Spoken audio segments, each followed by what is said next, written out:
It was a gray, heavy morning in the small town of Elk Ridge, Illinois. The sky sagged with the weight of a coming storm, and the streets were still slick from an early drizzle. Inside Fire Station 18, the day had begun as quietly as any other. The distant hum of radios, the clatter of gear being organized, and the low voices of firefighters echoed through the garage bays. At 7:43 a.m., that calm was shattered. Firefighter Kevin Harper had just stepped outside for a smoke when he saw it. Something stumbling across the parking lot. At first, he thought it was a stray coyote or a hurt deer, but as the figure moved closer, Kevin's breath caught in his throat. It was a German shepherd, mud-caked, bleeding, limping, but still upright, dragging itself with sheer will across the wet pavement. "Someone called dispatch," Kevin yelled, already sprinting toward the dog.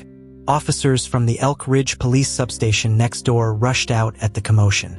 Lieutenant Rachel Monroe knelt first, her crisp uniform pressed against the damp asphalt.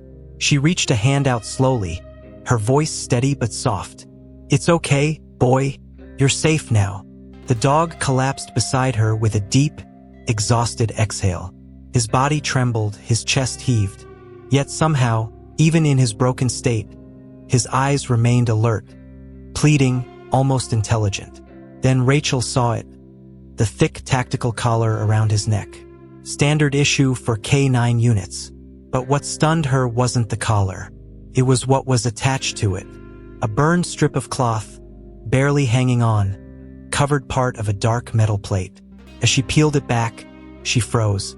Etched deep into the surface were two chilling words. Black Code. Sergeant Mike Larison, who had just arrived with two other officers, immediately stepped back. "Black Code?" he whispered. "That protocol was shut down nearly a decade ago." Rachel stood slowly. "You don't understand. Black Code wasn't just a mission, it was a cover-up." Officer Emily Rhodes, the youngest on the force, crouched beside the dog. She gently examined his eyes, then looked up. "He came here on purpose," she said. "He knew where to go." Mike turned to the others. "Get this dog to the infirmary now, and no one says a damn word about this to anyone. We don't breathe until we know what we're dealing with." As rain began to fall in sheets, the blood and dirt began to wash off the dog's coat, revealing patches of gray in his fur, signs of age, of a life lived hard. But the name, the history, the reason he was here, that was still buried deep. And whatever he was trying to bring back with him was just beginning to surface. Tucker lay motionless on a wool blanket inside the station's makeshift infirmary. The storm outside had grown louder, but inside, the room was tense with silence. The only sounds were the soft clicks of medical instruments and the occasional, shallow breaths from the dog. His side was bandaged hastily, a gash along his flank still seeping blood. Lieutenant Rachel Monroe sat close by, her hands clasped tightly in her lap. Her face held a stillness that masked the churn of memories inside her. Memories of dogs like Tucker that never came home. Outside the room, Captain Ramona Callahan stood with her arms crossed, her jaw clenched so tight it ached. She had seen her share of strange cases, but nothing like this. "I want Amos Redford here," she said to the officer nearest to her.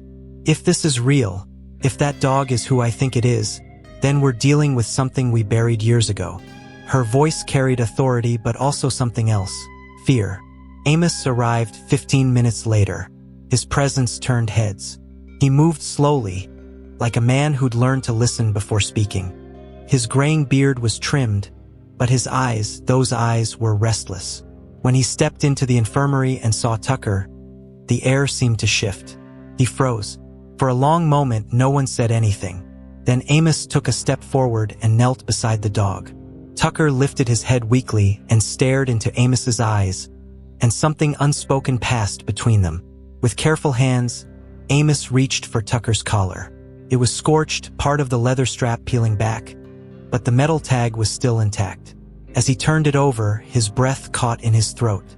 There it was, engraved beneath the burnt edge, one word: Tucker. His voice cracked when he said it aloud. "They said you died in Baja. They told us you burned with the rest of the unit." Amos looked up at Rachel and Ramona, his expression hardening. They lied. Rachel stepped closer and noticed a small compartment beneath the collar, hidden by a flap of synthetic material. Inside was a USB drive sealed in a protective case. But more than that, there was a photograph, faded and scorched around the edges. It showed 6 figures.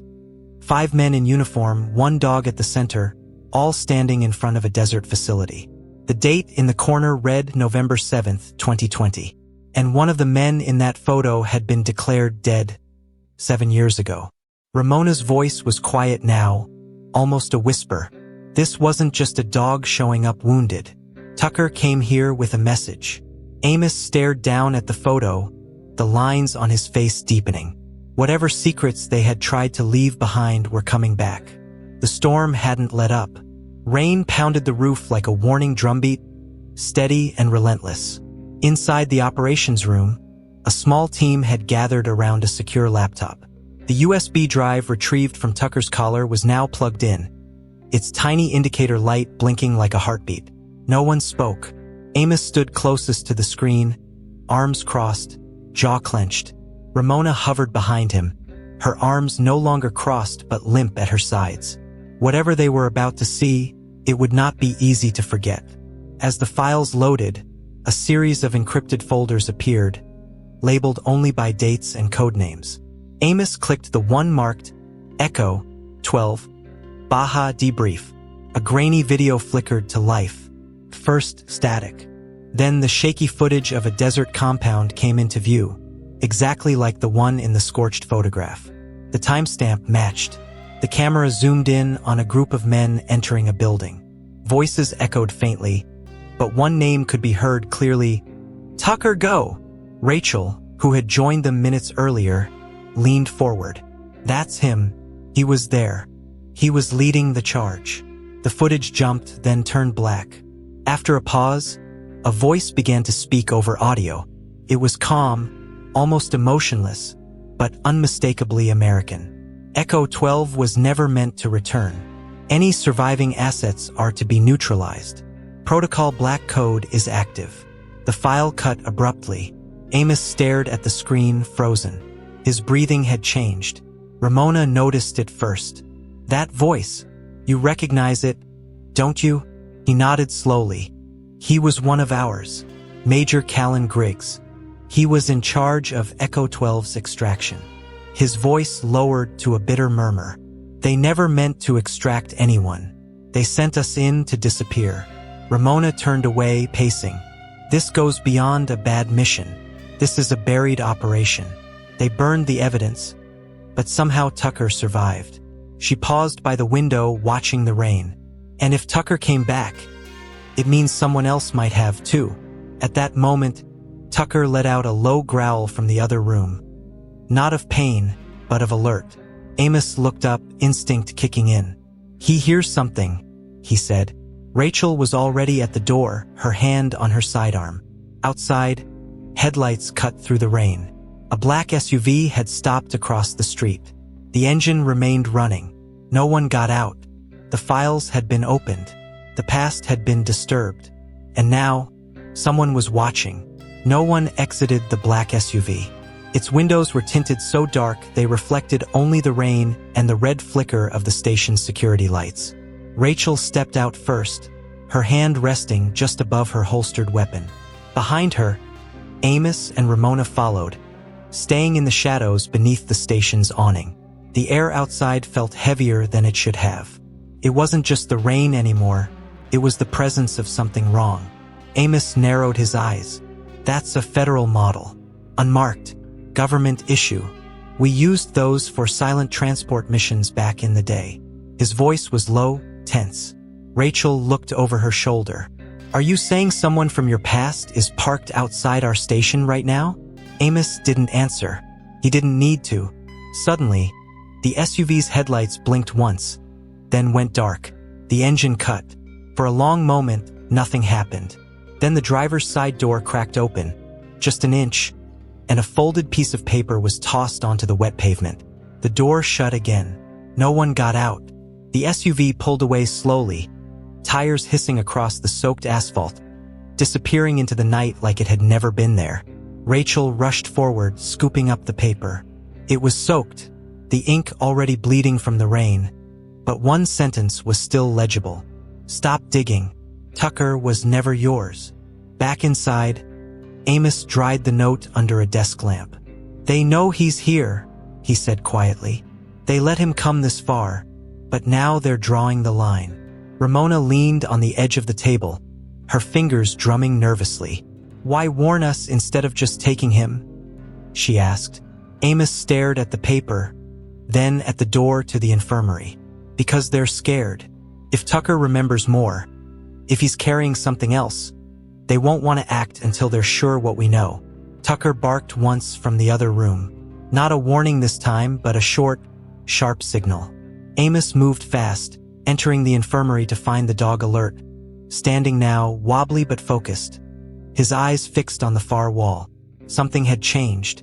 Tucker limped toward the old metal locker in the corner and pawed at the bottom seam. Rachel opened it, confused.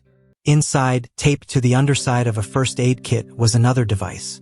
A second USB drive, labeled only with a single word, "Survivors." Amos held the second USB drive in his palm.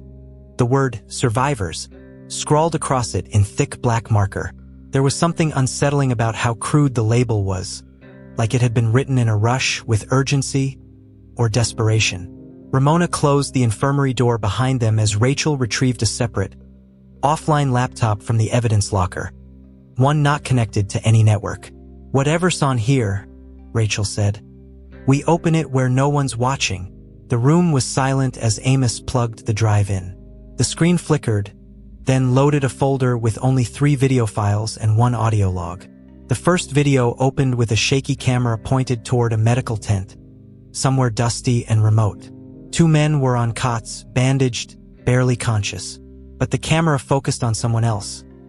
Another K9, smaller than Tucker, covered in burns, lying motionless. A voice in the background whispered, "3 out. Only 3. The rest didn't make it." Ramona leaned forward, eyes narrowed. "That's from the original Echo 12 fallout," she muttered. "They said there were no survivors from the unit. But this proves at least 3 did." Amos clicked the second video. It showed a man walking through a barbed wire gate at night, holding Tucker by a leash. The timestamp was weeks after the mission's official end date. Tucker wasn't supposed to exist past that date. And yet, there he was, alive, alert, and being handed over to a man in a suit with no name tag. The third file wouldn't open, corrupted, but the audio file, it was intact. A voice came through, shaky, almost breathless. "If you're hearing this, it means Tucker made it back. We couldn't. They found us. They're erasing all evidence, dogs, soldiers, tech, everything. We thought we were serving the country. But it was never about national security. It was about hiding what they did to us. And what they did with us. Don't trust the badge. Don't trust the flag. Find Redford. He knows." Amos's fists clenched at the mention of his name. The voice had been familiar. It belonged to Kyle Mathers, his former second-in-command, officially listed as killed in action.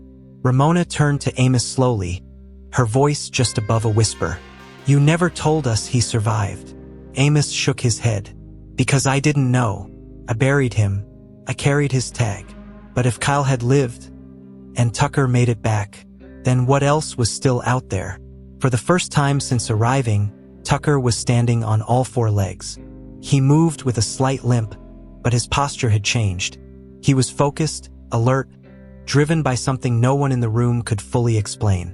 Amos stood by the door, watching as the dog sniffed along the baseboards of the infirmary, then moved with surprising precision to the side exit.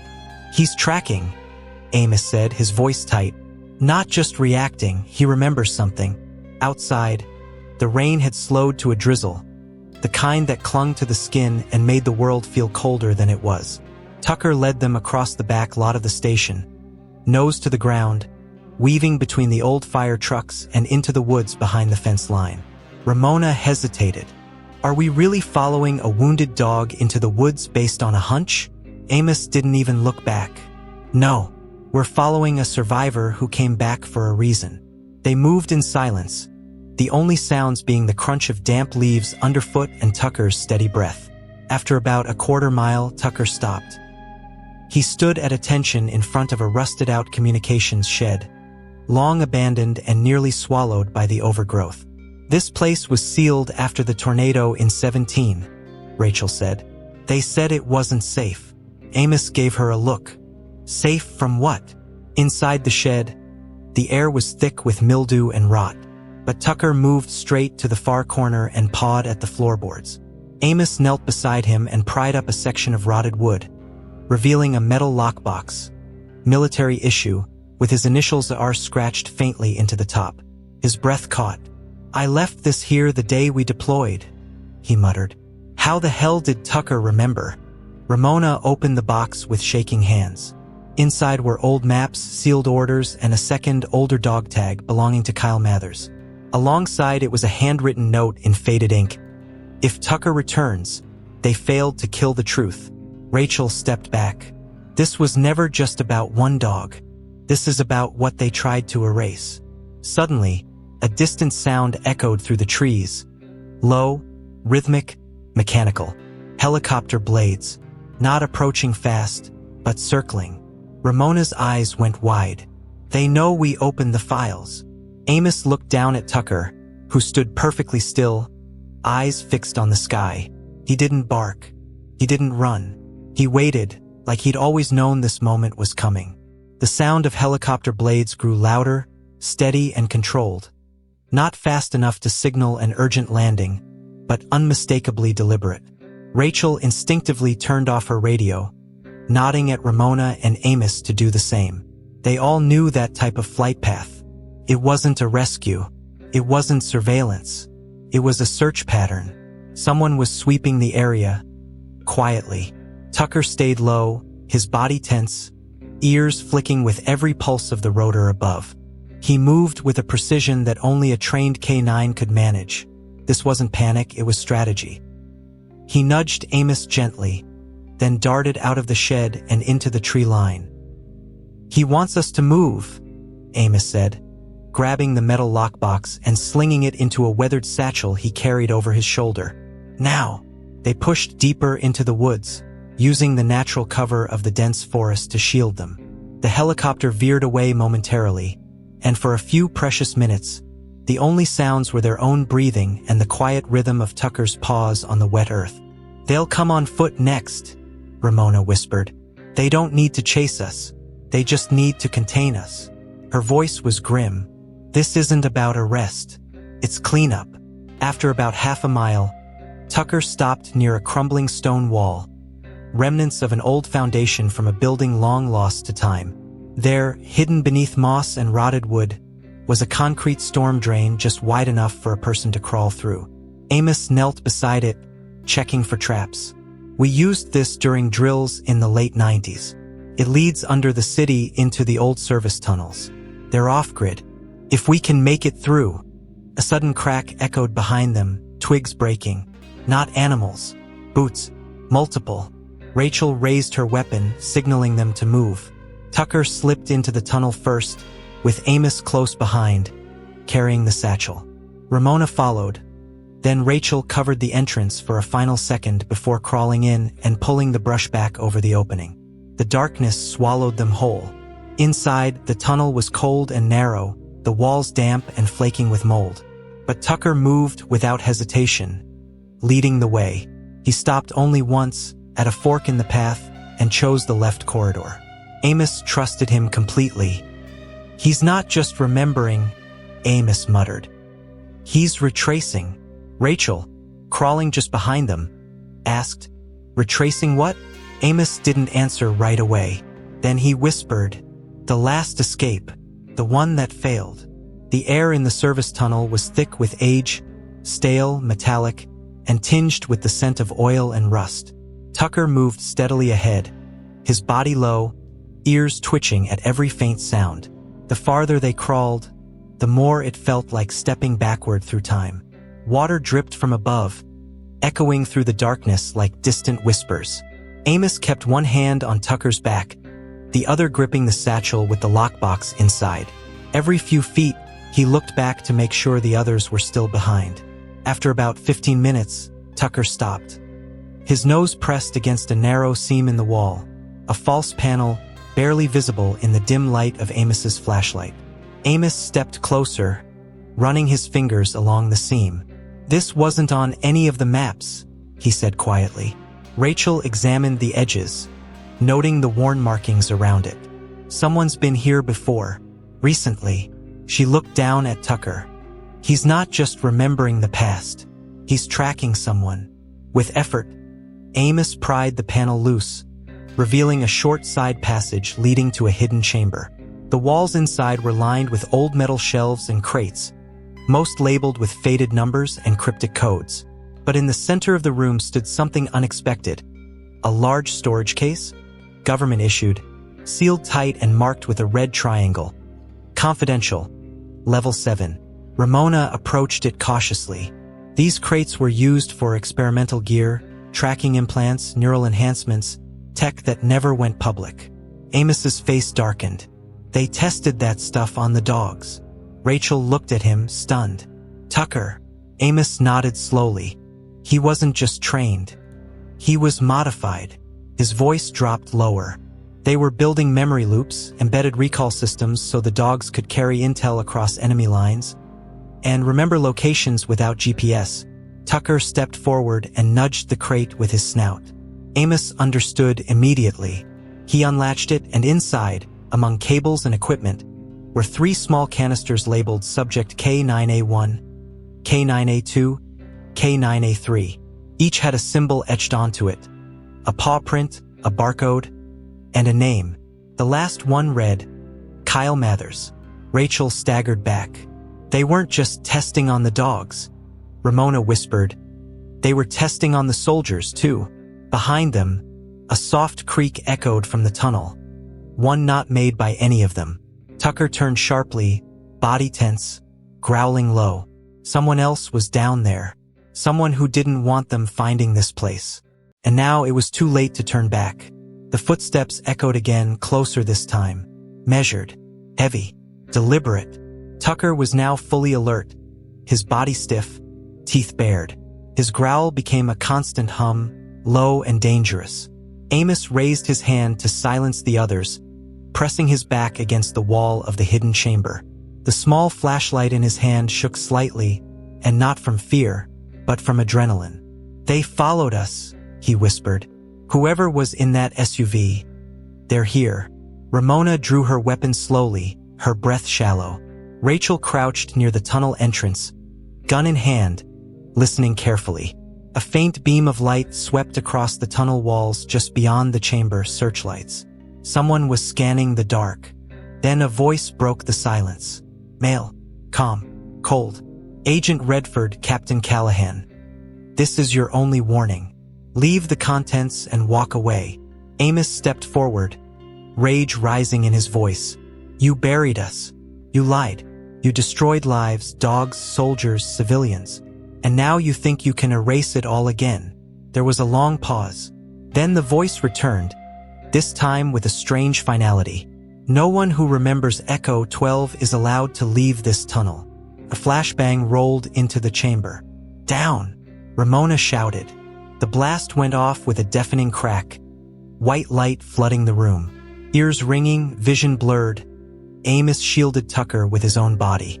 The air filled with dust and panic. Silhouettes emerged through the smoke. Armed men in black tactical gear, faces obscured by helmets and visors. These weren't police.